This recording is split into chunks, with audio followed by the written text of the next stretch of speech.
Hello friends, நான் உங்கள் சிந்து. இது நம்ம ஷோ டைம் சேனல். இப்போ நாம் பார்க்க போகிற கதை என்னன்னு பார்த்தீங்கன்னா, விக்ரமாதித்தன் வேதாளம் பற்றிய கதை தான். இந்த கதை சின்ன வயசில் நம்ம எல்லோருமே கேட்டிருப்போம். எனக்குமே சின்ன வயசில் ரொம்ப பிடிச்ச கதை தான் விக்ரமாதித்தன். விக்ரமாதித்தனோட வரலாற்றை பற்றி நாம் முழுசாக இந்த வீடியோவில் பார்க்க போகிறோம். வாங்க நாம் இப்போ கதைக்குள்ளே போகலாம். விக்ரமாதித்தன் அத்தியாயம் 1. காட்டில் கண்டெடுத்த கனகமணி சிம்மாசனத்தின் கதை. உலகத்தின் கிரீடம் போல் உச்சைனி பட்டினம் முன்னொரு காலத்தில் திகழ்ந்தது.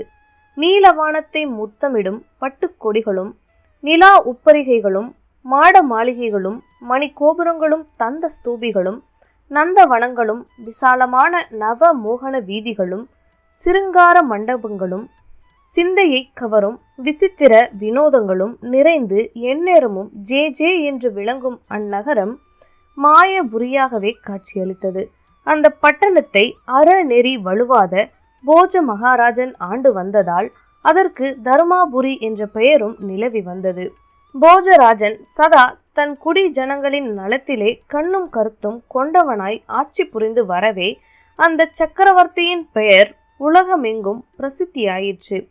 போஜராஜனுக்கு பிரதம மந்திரியாக விளங்கும் நீதி வாக்கிய மந்திரி என்பவரும் உஜ்ஜயினி பட்டினத்தில் தர்மம் தலை தோங்கும்படி செய்து வந்தார்.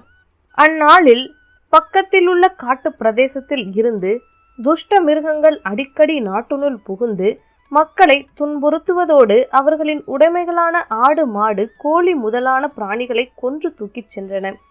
குடிமக்களின் கஷ்டத்தை அறிந்த போஜ மகாராஜன் ஒரு நாள் தன் சதுரங்க சேனைகளை அணிவகுத்து நடத்தி மந்திரி பிரதானிகளுடன் வேட்டையாடச் சென்றான். அவர்கள் வனாந்திரத்தை அடைந்து புலி, சிங்கம், கரடி முதலான கொடிய விலங்குகளை வேட்டையாடினார்கள். சூரியன் உச்சியை நெருங்கும் சமயம் வந்தது. வெயில் தகித்தது. படைகளும் களைத்துவிட்டன. போஜராஜன் வேட்டையை நிறுத்திவிட்டு களைப்பார விரும்பினான். மணிமுடி மன்னனும் அவனுடைய பரிவாரங்களும் அருகிலே தாக சாந்திக்கு தண்ணீரும் சோர்வு நீங்க நிழலும் கிடைக்குமா என்று நாலா திசைகளிலும் சுற்றி பார்த்து வரும்போது நன்கு விளைந்திருந்த கம்மங்கொள்ளை ஒன்றை அடைந்தார்கள். சுற்றிலும் படர்ந்து அடர்ந்த கிளைகளோடு மரங்களும் நடுவிலே முற்றிய கதிர்களை உடைய கம்பு பயிரும் கொண்ட அக்கொள்ளையானது மன்னனின் மனதை மிகவும் கவர்ந்தது. அந்த கொள்ளை சரவணப்பட்டன் என்னும் ஓர் அந்தணனுக்கு சொந்தமானது. முற்றிய கதிர்களை பறவைகள் கொத்தி தின்னாமல் இருக்க காவலுக்கு அவன் கொள்ளையின் நடுவே பரன் ஒன்றை கட்டி அதன் மீது ஏறி அமர்ந்திருப்பான். பறவைகள் கூட்டமாக வந்து கதிர்களில் உட்காரும் போது கற்களை விட்டெறிந்து அவற்றை துரத்துவான். அன்றைய தினம் சரவணப்பட்டன் பரன் மீது அமர்ந்திருந்தான். வேட்டையில் களைத்து போய் முகம் கருத்து வரும் மன்னர் பிரானையும் பரிவாரங்களையும் பார்க்கும்போது அவனுக்கு பரிதாபமாக இருந்தது. சரவணப்பட்டன் பரன் மீது இருந்தபடியே வரவேண்டும் வரவேண்டும், வேட்டையினால் மிகவும் களைத்து போய் இருப்பீர்கள். இதோ இந்த கம்மங்கொள்ளை முழுவதும் என்னை சேர்ந்ததே. முற்றிய கதிர்கள் இருக்கின்றன. இதோ இனிமையான பழங்கள் கொத்து கொத்தாக தொங்குகின்றன. வெள்ளரி பிஞ்சுகளும் இருக்கின்றன. தாங்கள் தாராளமாக தங்கள் பரிவாரங்களுடன் கொள்ளையில் நுழைந்து பசி தீர சாப்பிடுங்கள். காய்ந்து போயிருக்கும் கம்பு தட்டைகளை குதிரைகளுக்கு கொடுக்கலாம். எனக்கு கிடைத்தற்கரிய பாக்கியமே இது. ராஜாதி ராஜர் இன்று என் விருந்தாளியாக இருப்பது என் பூர்வ ஜென்ம பலனே என்று உள்ள கனிவோடு அழைத்தான். அவன் வார்த்தைகளை கேட்ட போஜ மகாராஜன் தன் பரிவாரங்களை அழைத்து கொண்டு கம்மங்கொள்ளையில் நுழைந்தான். பசியால் வருந்திய போர் வீரர்கள் கதிர்களை ஒடித்து தின்னத் தொடங்கினார்கள். சிறிது நேரத்துக்கெல்லாம் பரன் மீதிருந்த சரவணப்பட்டன் பறவைகளை விரட்ட கீழிறங்கி வந்தான். அரசருடன் வந்த போர் வீரர்கள் மழுக் மழுக்கென்று கம்பங்கதிர்களை ஒடித்து தின்பதையும் குதிரைகள் தட்டைகளை மேய்வதையும் கண்டதும் அந்தணனுக்கு திடீரென ஏதோ ஆத்திரம் குமுற எழுந்தது. அவன் பூபதியிடம் ஓடி வந்தான். போஜ மகாராஜனே, இதென்ன காரியம்? கேள்வி முறையே கிடையாதா? நீதி நெறி வலுவாத தாங்களா இந்த அநீதி காரியத்தில் இறங்கினீர்கள்? நீங்களும் உங்கள் பரிவாரங்களும் ஏழை அந்தணன் ஒருவனுடைய கம்மங்கொள்ளையை அழித்து கொண்டிருக்கிறீர்கள் என்பதை தாங்கள் அறியவில்லையா? என் 1 வருஷ வருமானத்தையே பாழாக்கி விட்டீர்களே. மற்றவர்கள் கெடுதல் செய்யும் போது மக்களின் தலைவனார தங்களிடம் வந்து முறையிடலாம். வேலி போன்ற மன்னரே கெடுதல் செய்யும் போது அதை பற்றி நான் எவரிடம் சென்று முறையிடுவேன்? மதம் பிடித்த யானையையும் முறை தவறி நடக்கும் ஆட்சியாளனையும் தவறு செய்யும் அறிவாளியையும் யாரால் நிறுத்த முடியும் என ஒரு பொன்மொழி உண்டு. மேலும் தாங்கள் எல்லா நீதி சாஸ்திரங்களையும் கற்றுணர்ந்தவர். அப்படி இருக்க தாங்களே அந்தணன் ஒருவனுடைய சொத்தை பாழாக்குகிறீர்கள். அந்தணன் சொத்துதான் உண்மையான விஷம் என்று சொல்லப்படுகிறது. விஷம் என்பது அறிஞன் ஒருவனுடைய சொத்துடன் ஒப்பிடும்போது விஷமாகாது.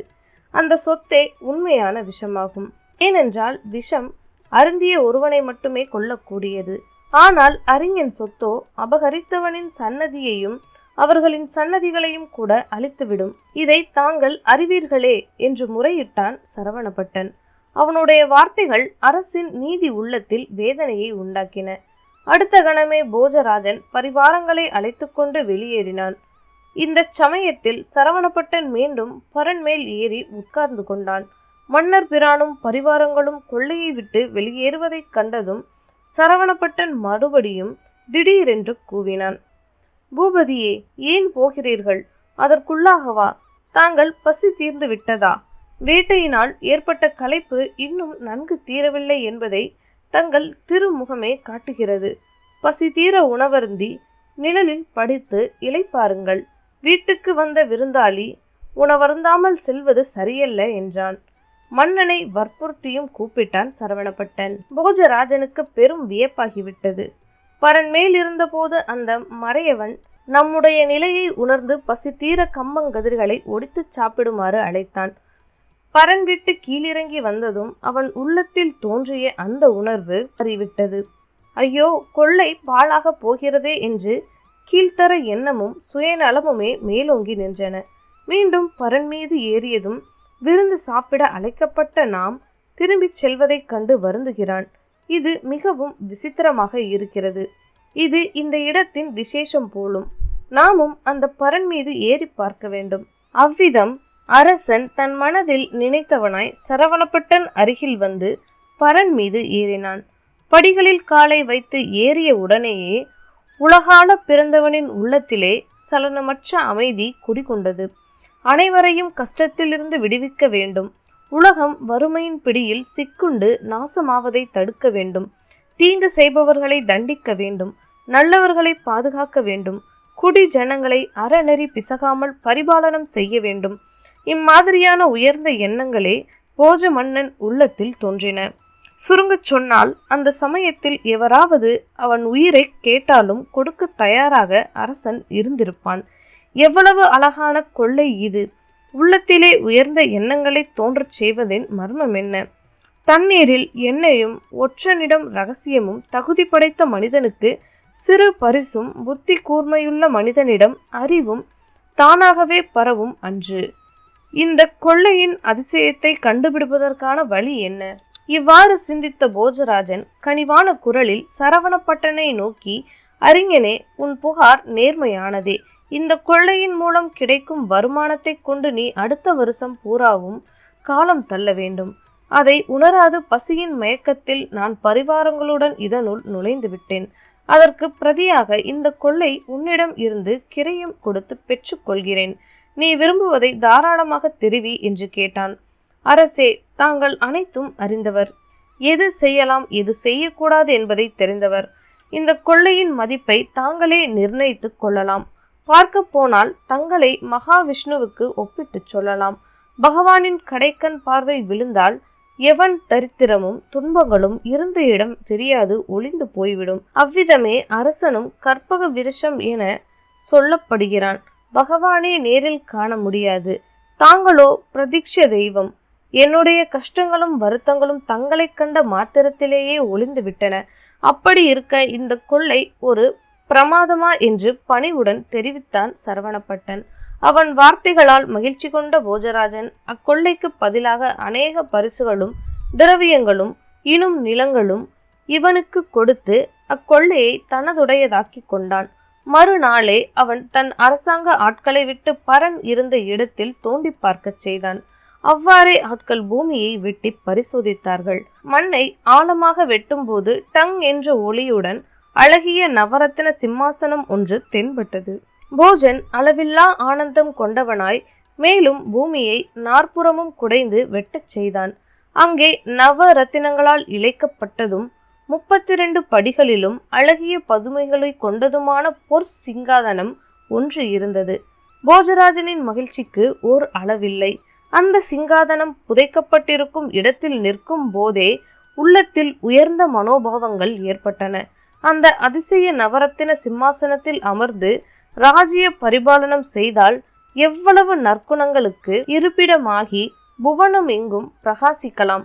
அரசன் அந்த ஆவலோடு பள்ளத்தில் இறங்கி சிங்காதனத்தை மேலே தூக்கச் செய்தான்.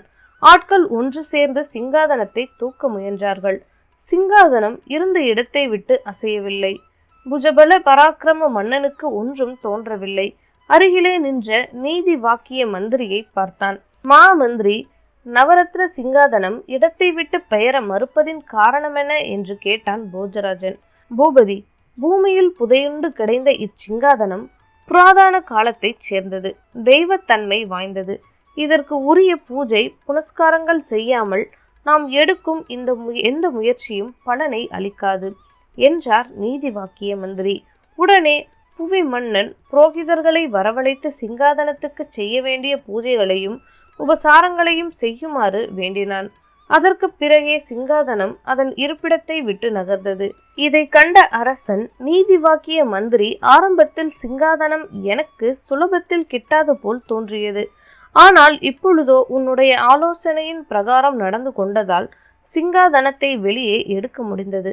ஆகவே அறிவாளிகளுடன் நட்பு கொள்வது லாபகரமானதோடு சிறந்ததாகவும் என்றான். அப்போது நீதி வாக்கிய மந்திரி மன்னனை பார்த்து, மணிமுடி வேந்தே, கேளுங்கள். எவன் ஒருவன் எவ்வளவு பெரிய அறிவாளியாக இருந்தாலும் மற்றவர்களின் ஆலோசனையும் கேட்காவிடில் அவன் அழிவையே அடைவான். தாங்கள் அப்படியல்ல. நீங்கள் அறிவாளியாக இருந்தாலும் இவ்விஷயத்தில் என் ஆலோசனைக்கு செவி கொடுத்தீர்கள். ஆகவேதான் தாங்கள் எடுக்கும் எந்த முயற்சியும் பலனின்றி வீண் போவதில்லை என்றார். அப்பொழுது போஜ மன்னன் மீண்டும் சொன்னான், மதி மந்திரி, எவன் ஒருவன் வரப்போகும் கெடுதல்களை முன்னதாகவே உணர்ந்து ஆட்சியாளனை நல்லதற்ற வழியிலே செல்லாது தடுத்து நேர்மையான பாதையில் அழைத்துச் செல்கிறானோ அவனே உண்மையான மந்திரியாவான். இதோட அத்தியாயம் 1 முடியுது ஃப்ரெண்ட்ஸ். அடுத்த வீடியோவில் அத்தியாயம் 2 பார்க்கலாம். இந்த வீடியோ உங்களுக்கு பிடிச்சிருந்ததுன்னா லைக் பண்ணுங்கள், ஷேர் பண்ணுங்கள், மறக்காமல் சப்ஸ்கிரைப் பண்ணுங்கள். நன்றி.